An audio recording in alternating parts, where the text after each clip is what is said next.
So, what's up guys? So, pang pitong araw siguro namin ngayon dito sa Korea. And nandito kami sa bahay ng bossing namin. At,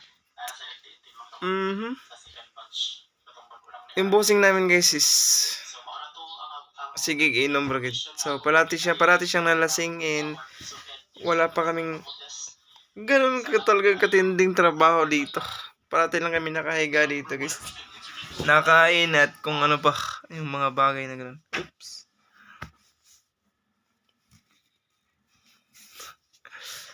Ayun guys, na-worry na kami dito guys kasi kahapon pumunta siya dito alas 2, tas may pinalinis lang siya sa amin kahapon. Tas ngayong araw hindi pa siya pumunta. Anong oras na? So 8 na. Tas wala pa siya dito guys. Tapos siyempre wala naman kasi siyang binigay na instruction na gagawin namin sa ngayong araw na to. At siyempre tapos na kaming kumain kanina. Ang inulam lang namin yung ham tsaka toyo, spam. Wala pa. Tapos ang lamig dito guys, grabe, walang heater. Naku po, paano pag winter? Winter na. Wala tayong heater doon eh. Delikado. Kurog-kurog yung agi. At siguro baka mamayang hapon pa yung trabaho namin. Siguro pwede na ako mag-video mamaya kasi kahapon parati siyang umaalis eh. So pwede na siguro yan. Diba? Tago lang natin. At ganun lang nangyayari sa buhay namin dito guys. Nakatambay lang kami dito sa kwarto. And siyempre pag lumabas ka, ang lamig eh. So dito ka na lang talaga sa kwarto. At 5 pala kami dito and okay naman. May pagkain naman kami. Siguro pag naubusan yung ulam, baka tuyo na lang, di ba? At yun lang, parang ang bilis lang din ng oras dito guys. Kasi 'di ba, nagpalit ng employer is Monday. Tapos Thursday na ngayon, 'di ba? Ang bilis ng panahon. Or 8 days na siguro namin ngayon eh.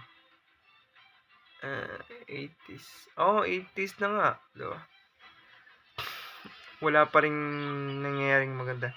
Tapos yung sahod pala namin guys is to be followed na kasi nga sabi ng kasama ni Mr. Moon dito is ipapalaw lang daw niya kasi nga nasa malayong isla kami. So hindi siguro niya agad makater yung mga bagay na yun kasi nga baka may pina-priority pa siya yung mga madali lang i-access na lugar.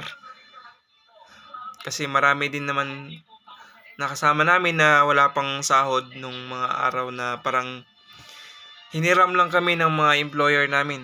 Tapos nung nag-meeting na, hindi nila kami nakuha ulit. Kasi nga yung mismong LGU nila yung nag-command na yun, nakadestino kami kaagad sa mga tao or sa mga employee agad. So hindi kami nakabalik sa dating amo namin, kaya ganun ang nangyari. Yung lugar naman dito is malapit lang sa dagat. Pwede kaming manguha ng isda pag free time siguro. Tapos may nakausap kaming Vietnamese kahapon. At sabi niya, pag nagsimula daw yung trabaho alas 6 and out sa hapon is 5 PM.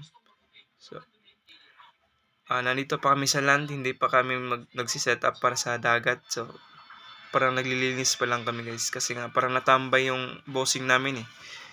Kasi baka parang feel ko inalisan siya ng mga tao niya. Kaya parang nagsisimula na naman siya. Ganun. So yun lang siguro guys. Salamat sa makikinig. Salamat sa mga nag-view sa mga video natin dyan. Salamat talaga. Shout out pala kay Mark Torres. Di ko siya na shout out. Nagre-reklamo na. Salamat guys at salamat at see you to my next video. Bye bye.